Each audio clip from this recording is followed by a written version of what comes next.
तो हम लोग यहाँ पर पैथोजेनेसिस ऑफ एडिमा यानी एडिमा क्यों होता है, तो एडिमा क्यों होता है इसमें हम पहले बॉडी के सर्कुलेशन को समझ लेते हैं। जो like this is an organ, body का एक ऑर्गन है। यहाँ पर जैसे हमने ये बनाया है, इस ऑर्गन में सेल्स हैं, राइट। और इसके चारों तरफ मान लीजिए इसकी मेम्ब्रेन है, कवरिंग है। तो ऑर्गन और इसकी मेम्ब्रेन कवरिंग के बीच में स्पेस है, इसके अंदर भी थोड़ा फ्लूइड होता है। जैसे लंग्स हैं और लंग्स के चारों तरफ लंग्स की मेम्ब्रेन है, झिल्ली है, कवरिंग, प्लूरा, उन दोनों बीच के जो स्पेस है लंग्स और प्लूरा के बीच का, उसे हम लोग प्लूरल कैविटी बोलते हैं, प्लूरल स्पेस है वहाँ।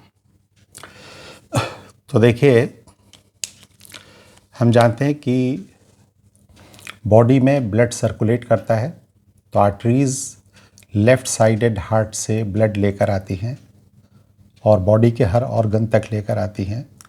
और बॉडी के ऑर्गन्स के अंदर जो हैं कैपिलरीज़ हैं, पतली पतली खून की नलियाँ। तो ब्लड यहाँ जो आता है तो उस ब्लड का पानी है और ब्लड के अंदर जो ऑक्सीजन और दूसरी चीज़ें हैं वो इस ऑर्गन को सप्लाई करता है, इस ऑर्गन को सप्लाई करेगा। मैंने ब्लड इस ऑर्गन से होकर गुज़र रहा है तो ऑब्वियसली कुछ देने आया है ये और कुछ लेने आया है। जैसे ऑक्सीजन देता है, ग्लूकोज देता है, और यहाँ जो सेल्स की गंदगी है उसको लेकर वापस जाता है। जो तो ब्लड वेंस के माध्यम से वापस होता है और वेंस के माध्यम से वापस होने के बाद राइट साइडेड हार्ट में आता है। राइट साइडेड हार्ट उसे पल्मोनरी आर्टरी के ज़रिए लंग्स में भेजता है। लंग्स में कार्बन डाइऑक्साइड एग्जिट कर जाता है, बाहर निकल आता है, और यहाँ से ऑक्सीजन की एंट्री होती है ब्लड में। तो ऑक्सीजनेटेड ब्लड लेफ़्ट साइड में आता है। लेफ़्ट साइड में ब्लड आने के बाद ये आर्टरीज़ में आ जाएगा और आर्टरीज से ये ब्लड, इस तरह से ये सर्कुलेशन चलता रहता है। तो जब ब्लड यहाँ से होकर गुज़रता है तो कुछ पानी, कुछ प्रोटीन, कुछ लिपिड यहाँ पे निकल जाता है टिश्यू स्पेसेस में। तो टिश्यू स्पेसेस यानी सेल्स के बीच में जो स्पेसेस हैं या सेल्स के जो ग्रुप्स हैं उनके बीच में जो स्पेसेस हैं यहाँ, उसमें कनेक्टिव टिश्यू और पानी होता है। कनेक्टिव टिश्यू का मतलब है कि यहाँ पर जैसे हमने लिखा है कनेक्टिव टिश्यू में there are some cells like fibrocytes and matrix, masala type का होता है, राइट। कनेक्टिव का मतलब कनेक्ट करने वाला है। जैसे ईंटों को जोड़ने वाला मसाला होता है, वैसे ही सेल्स को और सेल्स के ग्रुप्स को आपस में जोड़ने के लिए कनेक्टिव टिश्यू है। तो कनेक्टिव टिश्यू के अंदर पानी भी है और there are some matrix also, masala, alright. तो this is how it circulates. Liver हमने यहाँ पर इसलिए बनाया बिकॉज लिवर के सेल्स प्रोटीन बनाते हैं। जैसे एल्ब्यूमिन प्रोटीन है, तो ये प्रोटीन बना के ब्लड में डाल देते हैं। तो प्रोटीन ब्लड को गाढ़ा बनाकर, ऑस्मोलर बनाकर, उसकी ऑस्मोलरिटी को, गाढ़ेपन को मेंटेन करता है।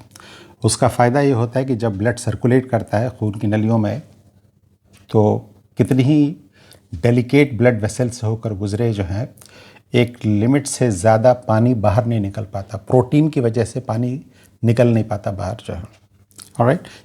ये पानी को एक तरह से अपने साथ बांध के रखता है ये, तो ये इसका रोल होता है। इसी तरह से ब्लड के अंदर जो गंदगी है, जो वेस्ट प्रोडक्ट्स होते हैं, टॉक्सिन्स होते हैं, उनको बाहर निकालने के लिए ब्लड को किडनी में भेजा जाता है।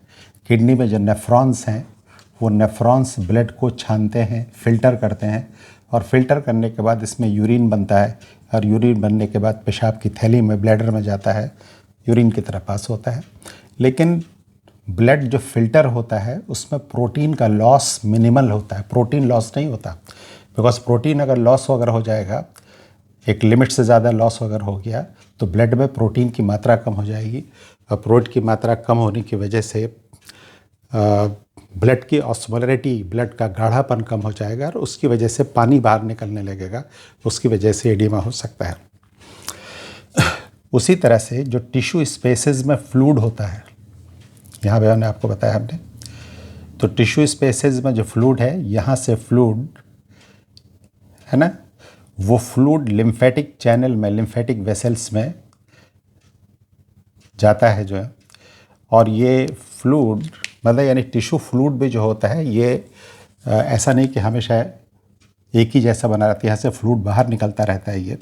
तो ये फ्लूइड जो बाहर निकलता है वो लिम्फेटिक चैनल से बाहर निकलता है और लिम्फ नोड से होकर, गिल्टियों से होकर गुजरता है ये लिम्फ नोड्स, और लिम्फ नोड से निकलने के बाद ये लिम्फेटिक चैनल्स इस टिश्यू फ्लूइड को वेन्स में डाल देते हैं, राइट। तो देखिए कार्डियोवैस्कुलर सिस्टम यानी heart, arteries, veins, lymphatic channels, lungs, liver, kidney, ये सब की सब जो है बॉडी के फ्लूइड को अपनी जगह पर रखने के लिए, ताकि बॉडी में जो फ्लूइड है हर जगह जितना है उतना बना रहे, ब्लड वॉल्यूम जितना है उतना बना रहे, इसके लिए यह सारे ऑर्गन काम कर रहे होते हैं जो है। ऑलराइट, जिन लोगों में एडीमा है तो एडीमा की वजह ऑब्वियसली इन्हीं सब हो गई, इन्हीं सब जगहों में, जैसे फेफड़े की बीमारी हो सकती है, हार्ट की बीमारी हो सकती है, लिवर की बीमारी हो सकती है, किडनी की बीमारी हो सकती है, लिम्फेटिक्स की बीमारी हो सकती है, लिम्फेटिक में ऑब्स्ट्रक्शन है, टिश्यू फ्लूइड ड्रेन नहीं हो पा रहा है, निकल नहीं पा रहा है, राइट। और लिम्फ नोड्स में याद रखिए कि लिम्फ नोड्स ये जो गिल्टियाँ हैं इसमें लिम्फोसाइट्स होते हैं, ऑलराइट। तो यह कैपिलरीज की बीमारी होती है जो इनकी वजह से एडीमा होता है, राइट। तो if somebody complaints of oedema, अगर एक मरीज़ कंप्लेन करता है कि उसमें लोकलाइज्ड कहीं पे एडीमा है या उसके पूरे शरीर में एडीमा हो रहा है, सूजन आ रही है या दोनों पैरों में सूजन आ रही है, कहीं पर भी, तो we have to find the cause कि उसमें कॉज क्या है जो, ठीक है। तो अभी हम लोग कॉजेज़ के नाम गिनेंगे जो। Thank you.